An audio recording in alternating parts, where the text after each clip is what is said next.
Today, we're going to build an X-Wing fighter using 4 LEGO pieces. These are all the pieces you are going to need. In the description of this video, I left the piece names, count, and design IDs. The first thing we're going to do is grab one of these 1x1 plates with ring clip on side, and on that front stud we're going to get a 1x1 tooth plate and just put it right there on top like that.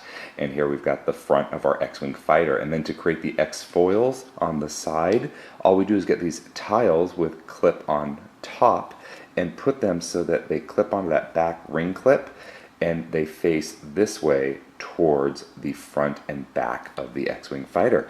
And do that 2 times for the 4 X foils, and there we have an X-Wing fighter.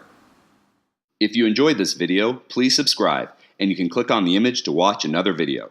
Until next time, let's keep building together.